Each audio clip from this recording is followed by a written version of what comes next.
If you're watching this video, chances are that you've already watched some of these videos first.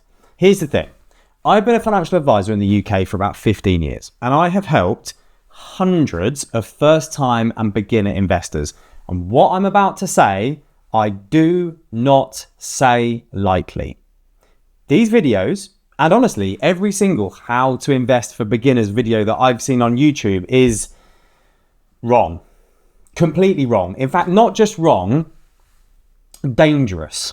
Look, I respect these creators, right? Ali Abdaal, Damien, Nisha, I respect them. What they're saying in these videos isn't necessarily bad investment advice. It's just bad and dangerous advice for beginner investors. These videos have got millions and millions of views, and they're just all wrong, right? So if you are an actual beginner, I want to talk to you about what you should be doing instead, which is using the R.I.D.E method. It's something that I've used with loads of people that come up to me and say, hey, look, how should I start investing? Plus, I've got a really handy free tool that you can use to make this whole process way easier. But before I show you that, I honestly really need you to understand why these beginner videos that I've just shown you from these huge YouTubers are dangerous. So let's talk about what this common advice is. What do all of these videos actually say? So let me just recap quickly, because I want to make sure that we're all on the same page.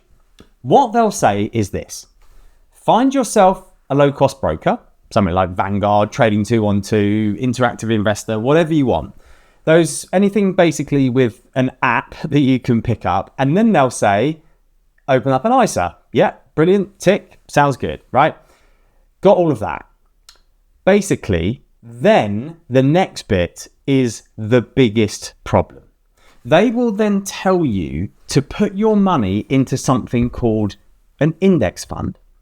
Now, when they say index fund, they're usually talking about things like the S&P 500, which is basically just like the 500 biggest-ish companies in America, or something like the All Countries World Index, which is essentially just owning like a little bit of every company that's in the stock market in the whole entire world, right?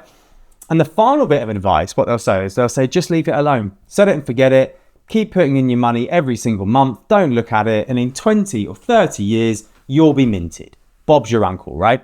Also, just on a really tangent side note on this, I sent some stuff out about the whole set and forget thing in a recent weekly email. I thought it was pretty interesting. So if you want to get involved, there's a link in the description. You can sign up to that and get all of those insights that I have. Now, look, here's the thing. If you came up to me at a party and you were like, Josh, I've been investing for a few years. I understand how all this stuff works. What do you actually think I should do? Do you know what? I would probably give you almost exactly that advice. It's kind of brilliant advice for the right person. But here's the problem. That's not you, is it? You're not that person yet. If you are a beginner, and look, there's absolutely nothing wrong with that. I don't know why there's this big ego about trying to pretend that we're not a beginner. You're a beginner, and there's absolutely nothing wrong with that. As I said, it just makes all the world of difference as to what you should actually be doing with your money. And look, the question is, why am I so passionate about this? Why am I banging on about this so much? Why is it so dangerous? Well, there's kind of two massive problems with this advice for beginner investors. And honestly, it drives me crazy because I have watched people make these exact mistakes again and again and again.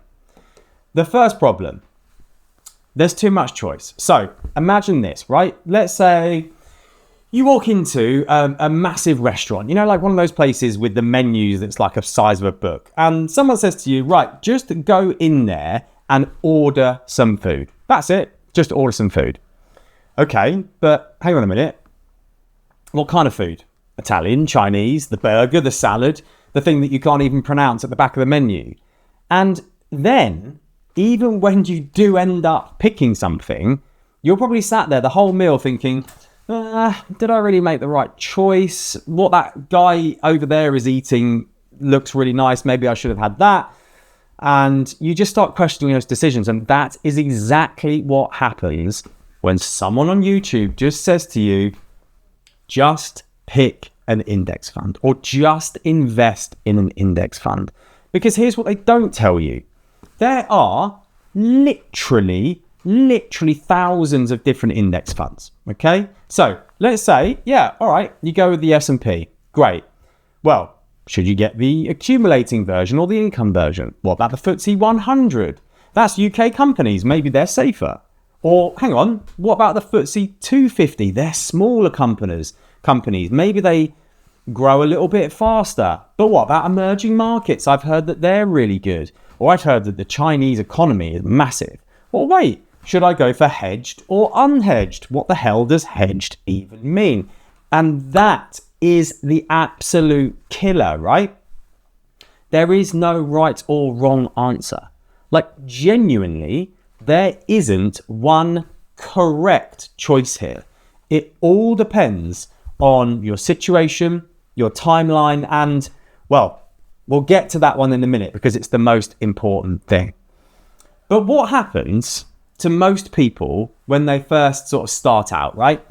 They spend weeks researching, getting overwhelmed. Maybe they don't invest at all because they're kind of scared of picking the wrong one. Remember on that menu, like you get too much choice. Or worse, they finally pick something to invest in, and then the second it drops a little bit or starts to go awry, they start questioning themselves like, oh God, should I have picked the other one? Maybe I should switch. Let me go back to Googling this whole thing again. And that constant questioning, that's what ruins everything for beginner investors, because you end up kind of hopping around, changing your mind and just basically getting in your own way.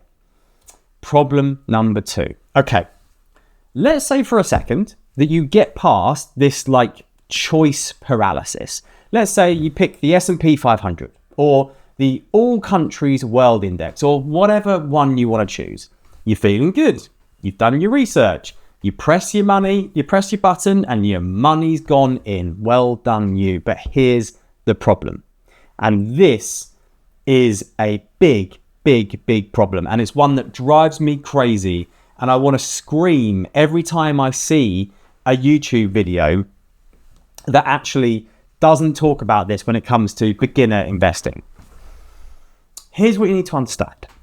When people in these videos say investing, do you know what they actually mean? They just mean putting your money into the stock market. But here's the thing. Investing doesn't just mean the stock market, does it? That's a bit like saying transportation, right? It's a bit like saying, oh, you're just going to take some transport, and saying that transportation only means aeroplanes. Yeah, okay, taking an aeroplane is one way to get around, but there's also cars, trains, bikes, walking, whatever you want to do. Millions of different ways to transport from A to B. The stock market is just one type of investing. And here's the key point. It just so happens to be the absolute riskiest way. Now, when I say risk, what I don't mean is bad, right? Risk doesn't equal bad. It just means bumpy, right? Really bumpy. Let me explain this properly because I think it's really super important to get your head around what I'm actually talking about here. So just for a second, I just want you to forget everything you know about investing. Just for a second, right? Take your ego away, just relax. Let me explain all of this like you're learning this for the very first time. So, when you stick money into a normal bank account, the money just sits there, right? The money goes into your current account or a savings account and just sits there. A tenner is always going to be a tenner. It's boring, but it's safe. You're not going to log onto your banking app one day and see that it's gone down to £8. because that doesn't happen with that type of account unless you obviously spend it, of course. But you're also not really making any money, are you? The bank might give you, 3-4% interest if you're lucky, which sounds all right until you realize that like bread, milk and petrol are all going up way quicker than that. So your money's actually losing value, even though the numbers stay the same. Bit depressing when you start thinking about it, to be honest with you. But that concept is why people invest their money in the first place, to actually grow their money faster than stuff gets more expensive, right? But here is the trade-off. To get that growth, to get that above inflation growth, you've got to accept that that number on your screen that you see, that's always going to be £10 or whatever it is in your bank account, in a regular bank account, with investing, you've got to accept that number is going to jump around a little bit.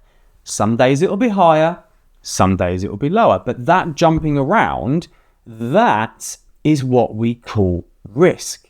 Or if you want to sound super fancy, volatility.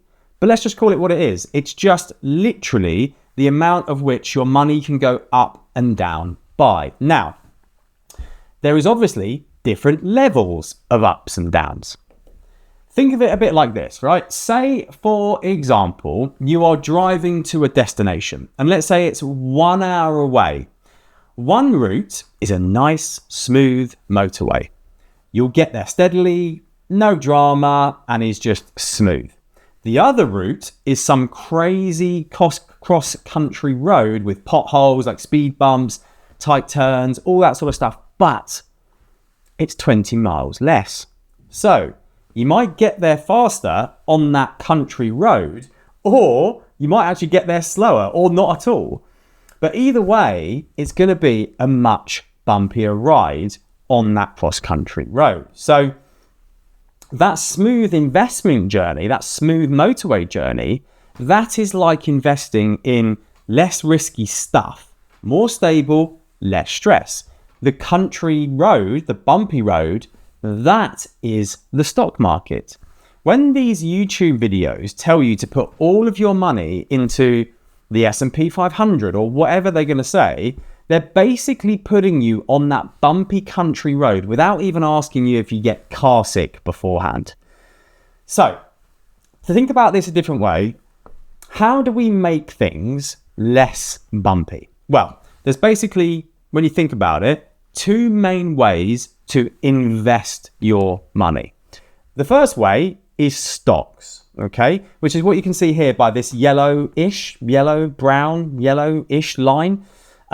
What that is where you own a tiny little piece of a company. So it's ownership.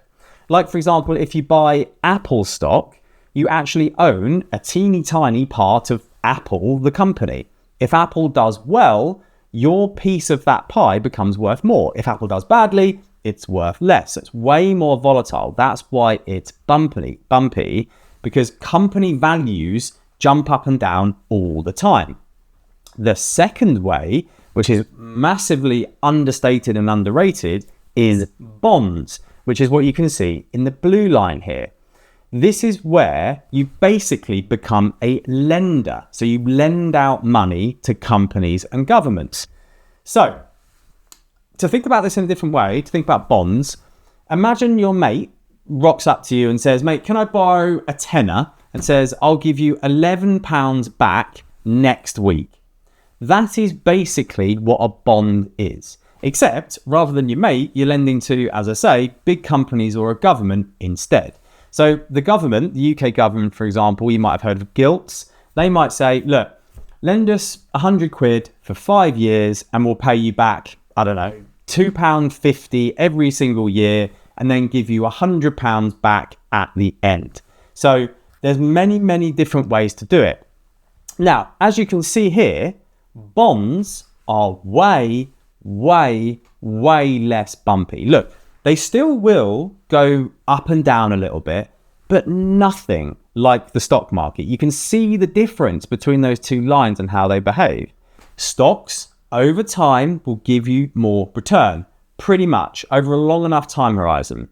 but bonds are way more steady eddy. So again, they do go up, but it's not as much as the stock market. That's really the point here, is that essentially, if you want to go full risk, country road, bumpy, helter-skelter, but maybe get there quicker and sooner, stock market. But you know what you're getting yourself into. Bonds, they don't grow as much. It's the motorway. It's smooth-ish, relatively, but they don't go up and down as much. Now, the point here is, when you mix stocks and bonds together, you can control how bumpy the road is for you. So, for example, let's say you had 100% of your money in stocks, right? Super bumpy. Like, you could see your money drop by half in a few months. Seriously. But what about if you put 50% in stocks and 50% in bonds? Much smoother. Still doesn't grow, but this still grows, but the swings aren't as wild. You're dampening it down. What about if you had 100% in bonds? Well, very smooth, but it doesn't grow as much as stocks. And here's what absolutely drives me mental about these beginner videos. They assume that everybody should be in 100% stocks. They'll say things like, oh, but if you hold it for 30 years, you'll get more money and it will always go up. Yeah, okay, great. But if you're not going to hold for 30 years, if after 6 months after you invest, you log in and that £10,000 that you put in is suddenly worth £5,000, you're not going to invest for 30 years. Of course you're not. You're going to panic. You're going to think, oh God, I've made a terrible mistake, and you're going to sell and do something stupid. And that is when you lose money for real. Before you put any money anywhere, there's two massive questions that you've got to answer, and really, really, really think about this for yourself. And I promise you, not one of these YouTube videos is talking and walking you through this properly. The first question that you need to ask yourself is, could you actually afford to lose this money? This is what we call capacity for loss, okay? But let's keep it super simple. Basically, it's just, if I took that money off of you tomorrow, how much would you be screwed, right? Do you need that money? Do you need the money to pay the bills or for a future goal or something else like that? So imagine, for example, you've got £10,000 you want to invest, right?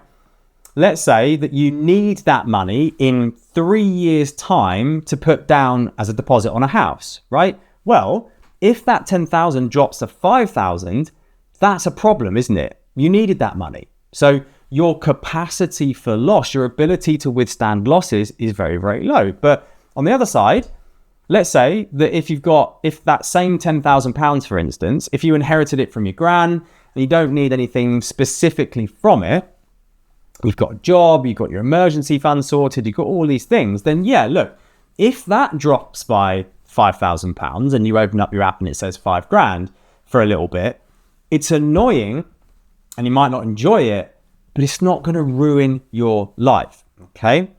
Question number 2, how would you actually feel about watching your money go down? And this is so important to combine these two questions. So this second question is basically your attitude towards risk. So the first question is capacity for loss. The second question is your attitude, how you feel, how comfortable you are with seeing those ups and downs. It's a more of a sort of non-tangible question, but imagine it like this, right? Let's say, for example, again, you put in that £10,000 and after a few months later, you check in and now it's worth 8,500. You've lost, key phrase, £1,500. How would you feel about that? This is the key thing you need to ask yourself, because some people would just be like, oh well, it'll probably come back. I know that the stock market goes up over time, blah, blah, blah, blah. Other people, and I know a lot of them, will be checking every single day, losing sleep, feeling sick, questioning their decisions. And the key thing here is that neither response is wrong, okay? Either way is absolutely brilliant. Everybody's different, but you need to know which one you are in regards to both your capacity for loss and your attitude towards risk, right? Think about it this way. Say you are a billionaire, right? Elon Musk, probably not the best example, but say you're a billionaire, right? Say you walk up to me and you say, Josh, I will invest £1,000. Right, okay. So a billionaire investing £1,000. So ask yourself this question. Could they afford to lose that £1,000? Absolutely. They're a billionaire. It's pocket change, right? It would make no tangible difference to their overall standard of living. They could lose every single penny and it wouldn't change their life one bit. So they have got a very high capacity for loss. So that question answers question one. But maybe they're quite nervous about investing, right? Just because you've got loads of money doesn't necessarily mean that you're, inherently adventurous or whatever it might be. Maybe they hate seeing red numbers on their screen. Maybe they just like to play it safe. So their attitude towards risk is actually quite low. So you see the difference. You need to think about both of these things here because they tell you the story. And I'm telling you right now, if you are a brand new investor, like you've never done this before, your attitude towards risk and capacity for loss is probably way lower than you actually might think it is. Because it's so easy to say, oh yeah, I've watched all the videos, I know all about it, I can handle the ups and downs, it's all good. When it's theoretical, it is a lot harder when it's your actual money and you're watching it actually drop. This is a fundamental thing, which leads me to this statement of why 100% in the stock market is dangerous and crazy for beginner investors. So when you put all of that together about the risk and the capacity for loss and the behavior of stocks and bonds, this is why I am so worried about this beginner investing advice. You're a beginner, right? So you probably don't have a ton of experience watching your investments bump around. Don't fully understand what you're getting into. You're nervous about the first time things drop, and you might need that money sooner than you think. And the advice is to put everything into the stock market. Genius idea. Where history tells us that you could lose 40, 50% of your money in a bad year. Think about the COVID crisis. Think about 2008. That advice is not setting you up for success. I don't care what anyone says. That is setting you up to panic and sell at the worst possible time. And I'm sick of seeing it. So let me show you actually what happens in real life. I've seen this 1,000 times, right? I'm just going to bang this message home because I think it needs to be said.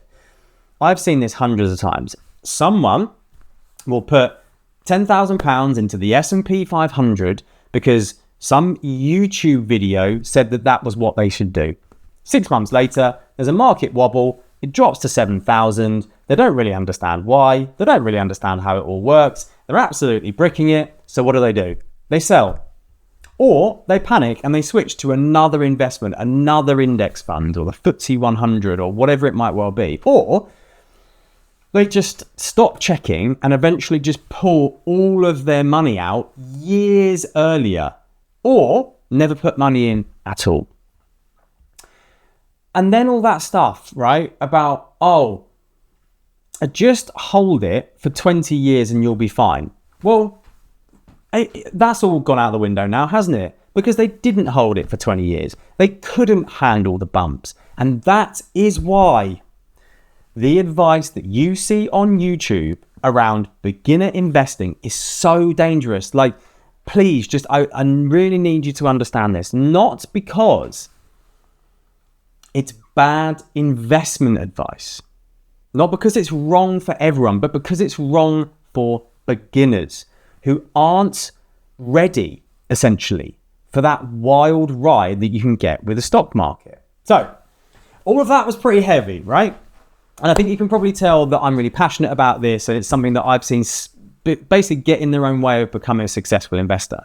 So look, if you want any help or guidance with anything that we've talked about so far, you can reach out directly to me. There's a link in the description or in the pinned comment. If you want any help or you're concerned or whatever it is, just reach out and we can hopefully help you. So what should you do instead? So let's get to the positive part about how to actually invest for beginners. So enough of moaning. That's enough about what's wrong. Let me tell you what you should do instead. So I think you should use training wheels instead. Think about when you learn to drive, okay? You do not just get in the car on the first day, hop on the motorway and wing it, right? That would be mental, obviously. You don't do that, do you? You have a driving instructor. You start in a car park. You use the dual controls with the instructor. You've got someone there to help you and police you. And now, before you say anything, I'm not suggesting that you need a guru or someone that's going to teach you one-on-one. This is the concept that I need to get your head around. You're learning. You're getting experience.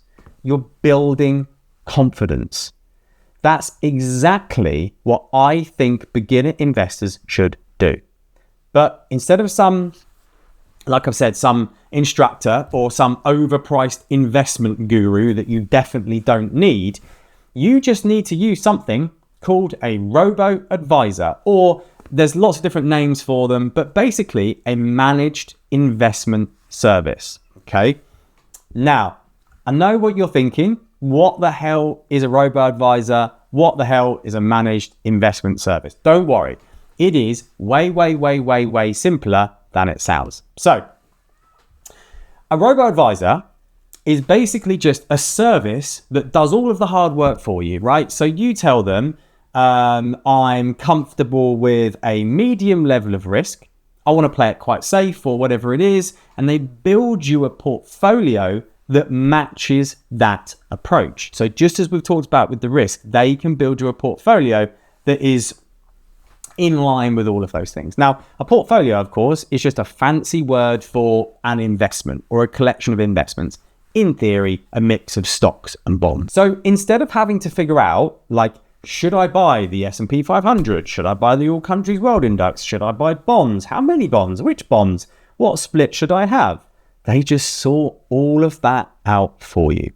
They will pick the right mix of stocks and bonds and all different versions of those things based on what the market conditions are doing, what they think is going to be good going forward, and how comfortable you are with risk. Then they just manage it, right? Things need rebalancing. They do it. If the markets go crazy, they handle it. You just put your money in and watch what happens. Look, there's loads and loads and loads of these types of service, and I am definitely not going to recommend sort of any specific one in this video. If you need to look up this whole thing, do your research on them. There's loads and loads and loads of them, like Wealthify, Interactive Investor, Moneybox, Nutmeg was one. I think it's changed to like JP Morgan Investments or something. Still great. There's loads of them. Like I said, I'm not going to recommend any specific one to you today. I'm just telling you that this type of service exists. Now, I can already hear you screaming at me saying, but Josh, don't they cost more? Yep. And I knew you were going to bring this up because that is what everyone says, right? But Josh, these services are like 0.6, 0.7% a year, when I can just buy an index fund for 0.2% a year or whatever it is. All right. Let me ask you this question. Would you rather spend 50 quid on a gym membership but never go, or 80 quid on a gym membership where you've got a personal trainer who keeps you motivated and shows and actually like makes you show up? Because that's what we're talking about here. Yes, a robo-advisor costs a bit more than just doing it yourself. So 0.5% more versus doing it yourself. But here is another thing.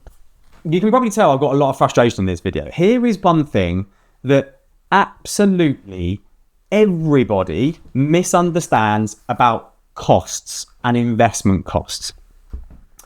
Obviously, right? If you take two investments that grow at the exact same rate for the exact same amount of time, then clearly the one with lower costs is going to be worth more over time. Obviously, we can all do basic maths. If both things grow at 7% and this one costs 1% and this one costs 0.5%, obviously this one is going to be worth more over time. Anyone with basic understanding of maths can understand that point.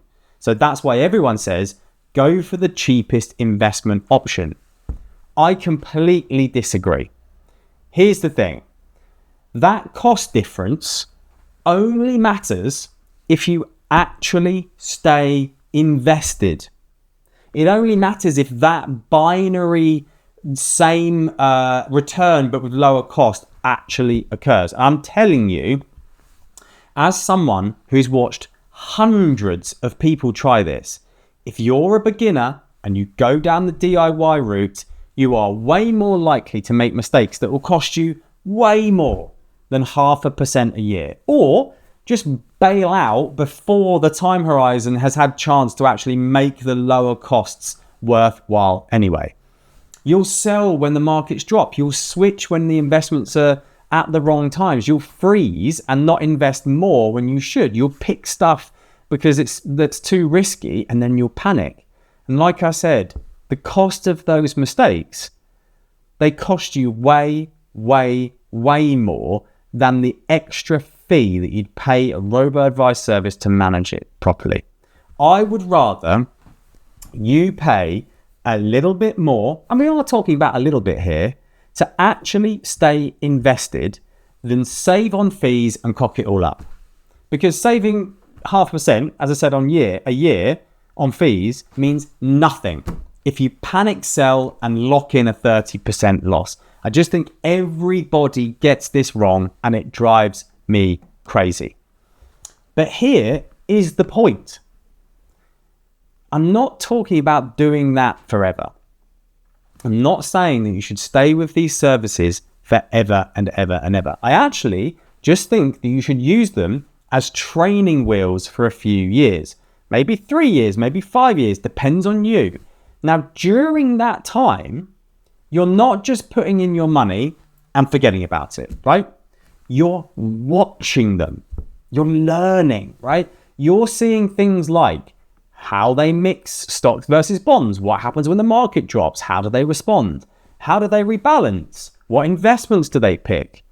How the ups and downs actually feel when it's your real money.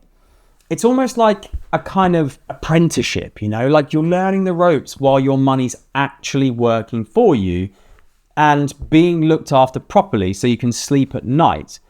And then when you've got some experience under your belt, when you understand how this stuff actually works, when you've lived through market wobbles and ups and downs, when you know how you actually will react, then you can graduate to doing it yourself. At that point, you're not a beginner anymore, right? You're informed. And that advice about low cost index funds, that actually starts to make sense for you then. But right now, you need the training wheels. And you know what? Once you remove your ego and your bravado and all of the, I don't know why it exists so much in the investing world, but when you take away all of that, it's totally fine. I've seen this firsthand. One of my mates did this exact same thing, and he was investing during the drops of the COVID market crashes, because he was with a robo-advice service. Can't remember who it was at the time, but he knew, he was like, right, well, they would be doing something different if we needed to. He withstood it. He saw it all. He's been doing it for about 5 years now, and now he's transitioning to DIY and doing it himself. And he has followed my structure called the R.I.D.E system, right? So I'm going to walk you through this. I call it R.I.D.E because it's basically like learning to ride a bike or drive a car, right? There's steps to it. you don't want to skip ahead before you are ready. The first bit, R, we've already talked about it, risk. Understand what is right for you. First things first, before you put a single penny anywhere, you've got to understand what level of risk is actually right for you. So remember those two questions I asked you about earlier, capacity for loss and attitude towards risk. This is where you properly sit down and think about them. Now, I've actually got a little tool, like I said, that can help you better understand this for yourself and give you a bit of framework and guidance. So if you want to grab this, what I'm about to show you for yourself, you can get it in the link below. Just get it there. It's completely free to use. So just make sure you give this a go before you start investing. Okay, so this is again, as a tool, as I've said, to help you understand, broadly speaking, what level of risk you might want to take with your investing. Again, big caveats here. It's not a recommendation. It's not advice.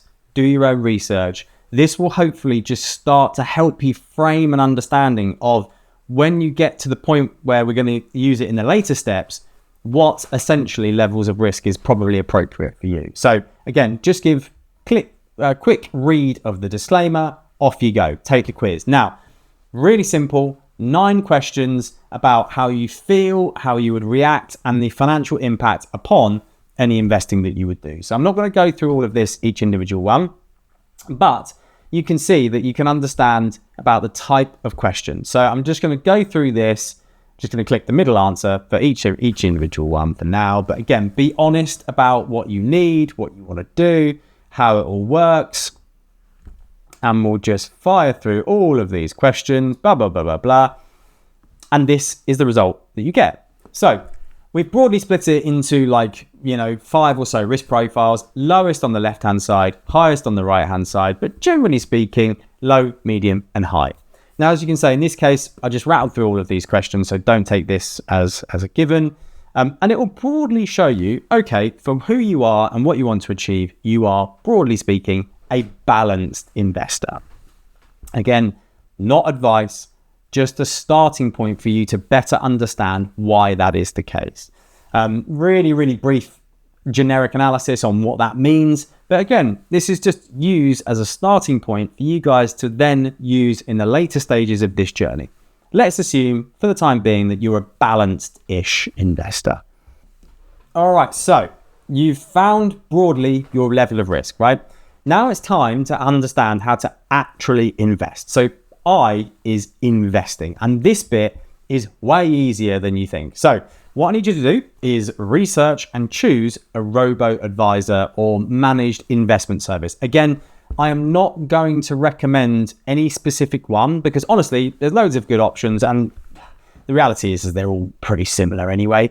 But what I want you to do is, what I want to do here is actually show you the journey of a typical process to show how easy it is to set it up and how the risk profile thing works. So again, not a recommendation, but I'm just going to use Wealthify for this. It's just one that I've seen people use before.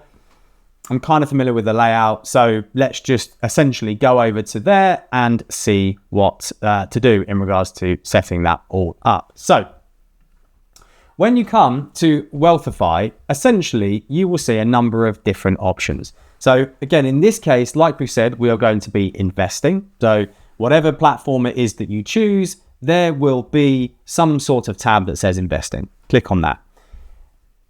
Again, my annoyance here is they give people too many options, but in this case, we are doing an investment ISA and a stocks and shares ISA. So this is actually how to start investing. Again, click start your investment. Now, this is the critical point, okay? And this is the bit that people mostly get wrong with the DIY stuff. You can see that generally speaking, what we can do now, let's say, for example, we're just putting in £500 initially, whatever it is.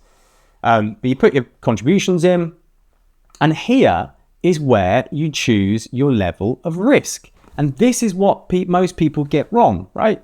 Again, we've broadly speaking got this like low on the left-hand side, high on the right-hand side type of approach.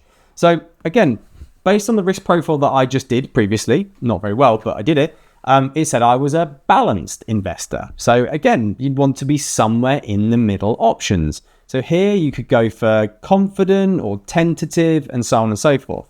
Now, this is actually, interestingly enough, on Wealthify. I'm not bigging up Wealthify. Use whoever you want to use, do whatever it is. But this is actually quite good because what you can see is it will show you a projected value of what your money that you're going to put in might be worth. Now, you can see the interesting part here is that if the investment markets do better or worse, the gap and disparity between those two values. So if I go to adventurous, you could either get £1,600, not get, but like probability wise, it could be £1,600 or £507 after 10 years.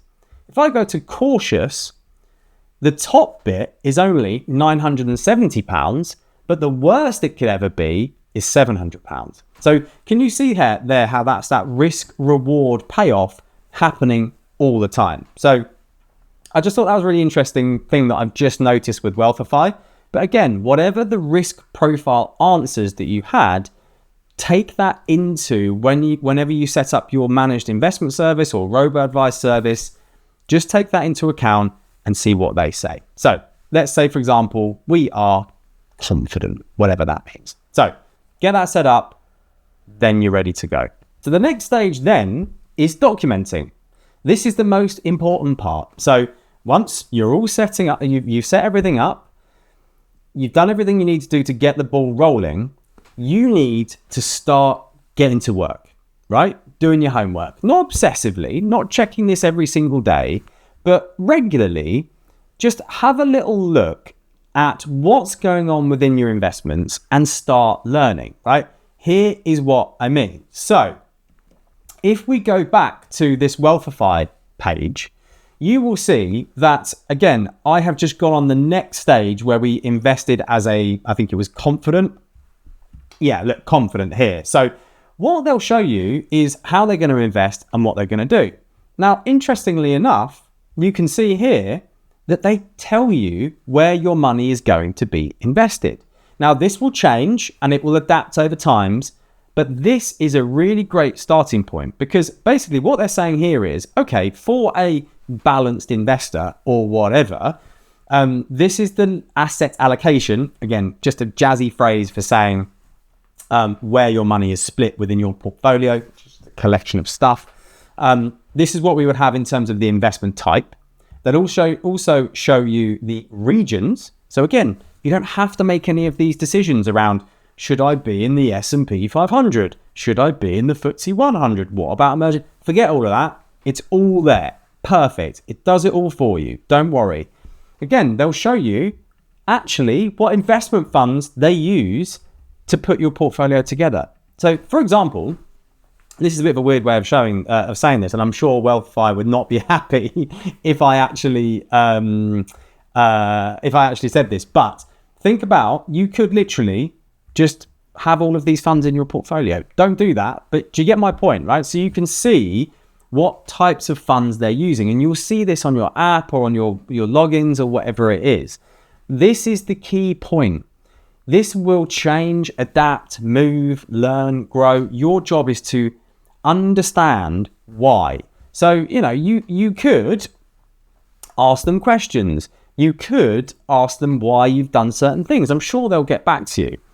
Obviously, there's a level of intellectual property around all of this, but generally speaking, they'll answer questions from their investors. So whatever service it is, understand why they're doing what they're doing and how they've implemented it. So look, the point here is not necessarily to just blindly put your money in and forget about it. You're actively learning from all of this. This is your education. And that extra 0.5% fee or whatever it is that you're paying, that is your tuition fee. Okay. And that is why I really, really think this is the best way for people to go. So next and final, we have evolve. This is the best bit. Okay. Like I said, the robo-advisor route is not forever. It can be, and I think that's a really, really good route for everybody. But once you've been through this, you get to E. evolve. So right now, you've been doing this for a while, okay? Maybe a couple of years, maybe more. You've seen what a managed portfolio actually looks like. You've lived through some of the ups and downs. You understand how to react to risk.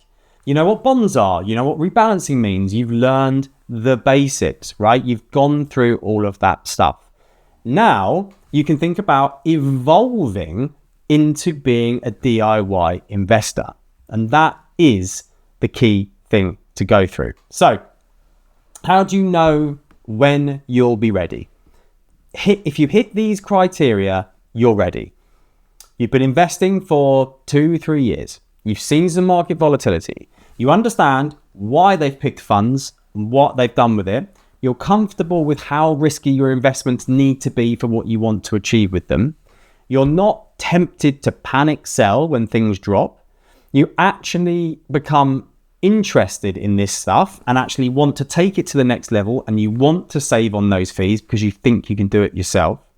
You understand that just buy an index fund now makes sense for you. So can you see like how that all packaged together is a pathway that you can turn into a decent move from a beginner to a DIY investor? So if you're thinking, yeah, I've got it, I understand all of those things, everything you've said on that list, I could do this myself. Brilliant. Brilliant. You've graduated. You have basically succeeded in what we wanted to happen. But here's the thing. It doesn't matter how good your investments are if the tax man is taking a massive chunk of every single thing you make. The government has just pushed us all into the highest tax burden there's ever been, and it's hitting normal people the hardest. That is why you need to watch this video here next. I will break down in this video exactly how to pay less tax, keep more of what you earn. Proper tactical stuff, nothing dodgy, just smart strategies that anyone can use. So give it a click and I'll see you there.